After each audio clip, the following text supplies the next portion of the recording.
నమస్తే, welcome to Andhraprabha. నేను విద్య.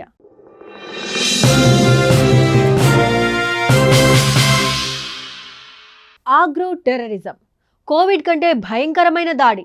భారత్కు ఆగ్రో టెర్రరిజం ముప్పు. ఆహార భద్రతను దెబ్బతీసే పన్నాగం. వైరస్ ఫంగస్లతో శత్రువుల యుద్ధం. అమెరికాలో ఆగ్రో టెర్రరిజానికి చైనా ప్లాన్. ప్రపంచాన్ని కరోనా వైరస్తో వణికించిన చైనా మరో దుష్ట పన్నాగానికి తెరతీసింది. అదే ఆగ్రో టెర్రరిజం. ఆర్థిక వ్యవస్థలను అతలాకుతలం చేయడంతో పాటు ఆహార భద్రతను దెబ్బతీయడమే లక్ష్యంగా వైరస్ ఫంగస్లతో డ్రాగన్ కంట్రీ యుద్ధానికి సిద్ధమవుతోందని తెలుస్తోంది. ముఖ్యంగా అమెరికా, భారత్ వంటి దేశాలని టార్గెట్ గా చేసుకోవడం గమనార్హం. టెర్రరిజానికి ఎన్నో రూపాలున్నాయి. అందులో ఒకటి ఆగ్రో టెర్రరిజం. క్రిమికీటకాలను ఆయుధాలుగా ప్రయోగించి పంట పొలాలను నామరూపాలు లేకుండా చేయడం.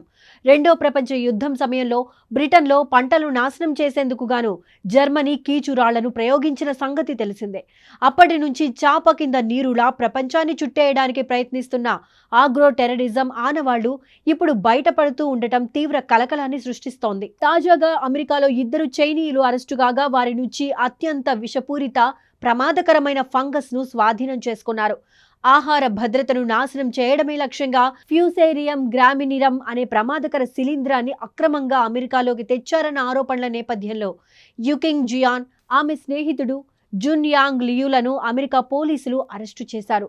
అంతేకాదు, యుకింగ్ జియాన్ చైనా కమ్యూనిస్టు పార్టీ విధేయురాలని, ఈ ఫంగస్ పై చైనాలో పరిశోధనలు చేసిన ఆమెకు డ్రాగన్ ప్రభుత్వం నిధులు ఇచ్చిందన్న ఆరోపణలు కూడా వినిపిస్తున్నాయి. అలాగే ఆమెకు సన్నిహితుడైన జూన్ యాంగ్ లియు కూడా చైనా యూనివర్సిటీలో ఇదే ఫంగస్ పై పరిశోధనలు చేసినట్లు ఆరోపణలు వెల్లువెత్తుతున్నాయి. ఇటీవల అమెరికా చైనా నుంచి వస్తువుల దిగుమతిపై సుంకాలు అతి భారీగా పెంచిన నేపథ్యంలో తాజాగా ఆగ్రో టెర్రరిజం చర్య చర్చనీయాంశంగా మారింది. అగ్రరాజ్యం ఆహార వ్యవస్థను దెబ్బతీయడం ద్వారా తీవ్ర పరిణామాలు కల్పించి అమెరికా ఆర్థిక వ్యవస్థను, ప్రజల జీవితాలను ప్రమాదంలోకి నెట్టాలన్న కుట్రతోనే చైనా ఈ పన్నాగానికి తెర తీసిందని తెలుస్తోంది.